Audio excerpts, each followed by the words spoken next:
राधे राधे। कैसे हैं आप सब? अपनी हिंदू संस्कृति में और सनातन धर्म में बहुत से व्रत हैं और बहुत से व्रत ऐसे भी हैं जो चंद्रदेव को अर्घ्य देके ही पूर्ण होते हैं। जैसे सबसे बड़ा व्रत हम करवा चौथ को बोल सकते हैं। पूर्णिमा होगी जैसे, उसमें भी हम चंद्रदेव को अर्घ्य देते हैं। और हर महीने की जो गणेश चतुर्थी व्रत आता है उसमें भी हम चंद्रदेव को अर्घ्य देकर ही अपना व्रत को पूर्ण करते हैं। अब जैसे इसी माघ मास में सकटी चतुर्थी और तिलकुटी चौथ जिसे बोलते हैं, यह व्रत अब आने वाला है। कईयों को ये लगता है कि हमने चंद्रदेव को अर्घ्य दे दिया और हमारा व्रत पूर्ण हो गया, परंतु यह बिल्कुल ही हम बोल सकते हैं कि चंद्रदेव को अर्घ्य देना आवश्यक नियम है हमारे व्रत का, परंतु उसका ये मतलब नहीं है कि आपने चंद्रदेव को अर्घ्य दिया और आप पिज्जा बर्गर खा रहे हो, होम डिलीवरी मंगा के अपना खाना खा रहे हो। नमस्कार, मैं हूं आकांक्षा और आप सबका बहुत बहुत स्वागत करती हूं आपके अपने YouTube channel Krishna magical world में। आज की वीडियो में हम व्रत में लहसुन और प्याज खाना निषेध क्यों है, इस पे चर्चा करेंगे। सबसे पहले यह जान लेते हैं कि लहसुन और प्याज व्रत में निषेध क्यों माना जाता है। इसके लिए हमें एक पुरानी कथा को सुनना पड़ेगा। यह कथा उस समय की है जब देवता और दानव के बीच में समुद्र मंथन हुआ था। इस समुद्र मंथन में 14 रत्न निकले थे, जिसमें मैं मोटे मोटे रत्नों का नाम बता देती हूँ। जैसे उच्चशर्वा घोड़ा, पारिजात वृक्ष, कामधेनु गाय और विष, और ये लक्ष्मी माता है जो हमारी ये निकली, चंद्रदेव निकले, और रंभा जो अप्सरा मानी गई है स्वर्गलोक की, वह निकली। इस प्रकार 14 रत्न निकले समुद्र मंथन जब हुआ। और सबसे आखिर में धन्वंतरी जी, जिसे हम आयुर्वेद का जनक मानते हैं, वह अमृत का कलश लेके समुद्र से प्रकट हुए थे। जैसे ही देवता और दानव ने वह अमृत भरा कलश देखा, उनमें छीना झपटी होने लगी। देवता चाहते थे कि अमृत पान हम कर लें और दानव चाहते थे कि अमृत पान हम कर लें। तब श्री हरि विष्णु, जो इस सृष्टि के पालनहार हैं, उन्होंने एक युक्ति निकाली। उन्होंने बहुत ही सुंदर स्त्री का रूप रखा और मोहिनी नाम दिया गया उस रूप को। उन्होंने मोहिनी का रूप धरा और दैत्य और दानवों की एक एक पंक्ति अलग अलग बना दी। और मोहिनी नृत्य करती हुई देवताओं को तो अमृत का पान कराने लगी और जो दैत्य थे उन्हें मदिरा पान कराने लगी। ऐसे ये क्रम चलता जा रहा था। तभी एक दैत्य, वह समझ गया कि जो दैत्य हैं उन्हें मदिरा पान कराया जा रहा है, तो उसने क्या किया, उसने देवता का रूप अपना धर लिया और देवों की पंक्ति में जा बैठा। जैसे ही उसने देवता का रूप धरा, सूर्य और चंद्रदेव ने यह देख लिया और उन्होंने, सूर्य और चंद्रदेव ने मोहिनी, जो विष्णु भगवान थे, उन्हें इशारा कर दिया कि यह दानव है। परंतु इसी के बीच में जो मोहिनी रूप धरा था श्री हरि विष्णु ने, उन्होंने उस दानव को अमृत की एक बूंद पिला दी थी।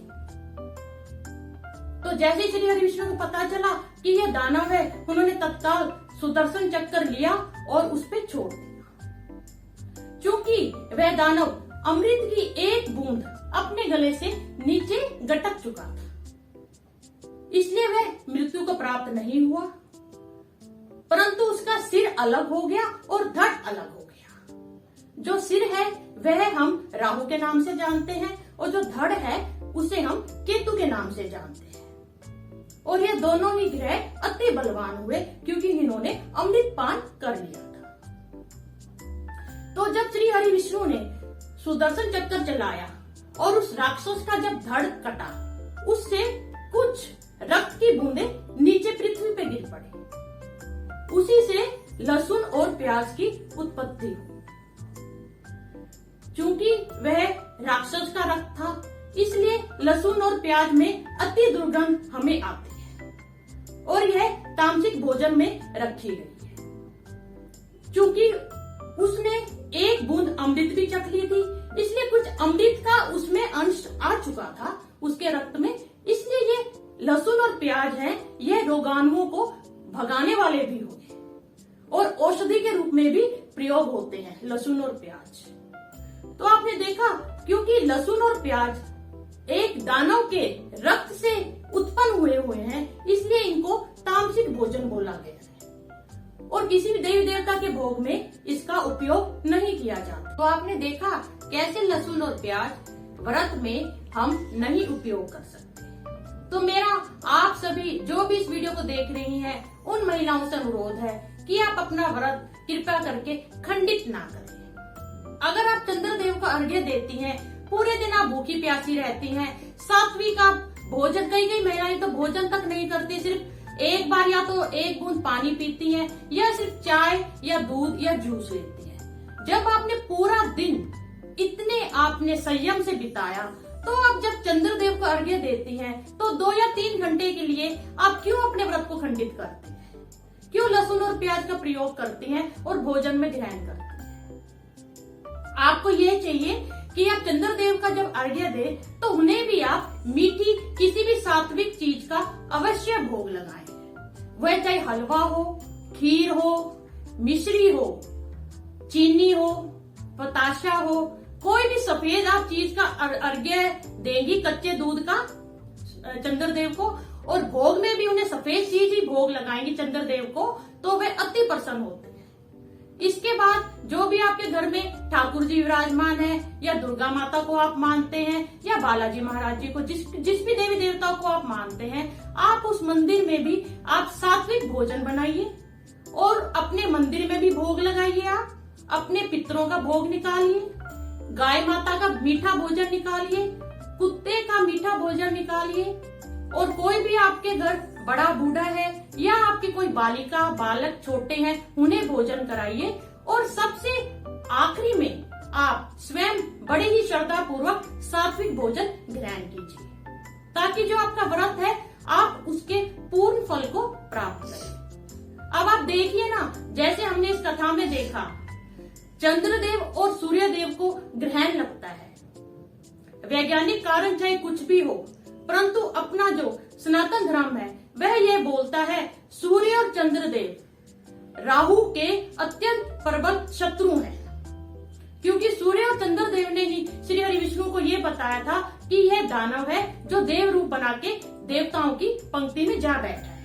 इसलिए ऐसे बोला जाता है, जब चंद्र ग्रहण या सूर्य ग्रहण लगता है तब ये राहु ही सूर्य देव को ग्रसता है और चंद्रदेव को अपने मुंह में ग्रस लेता है। तो आपने ऐसे भी देखा कि चंद्रदेव का व्रत कर रहे हैं आप, और ऊपर से आप लहसुन और प्याज का सेवन कर रहे हैं। तो कृपा करके मेरी आप सबसे हाथ जोड़ के विनती है, अगर कोई ऐसी गलती करे उसे भी टोकिए, खुद तो करिए ही मत, और कोई और करे तो उसे भी टोकिए।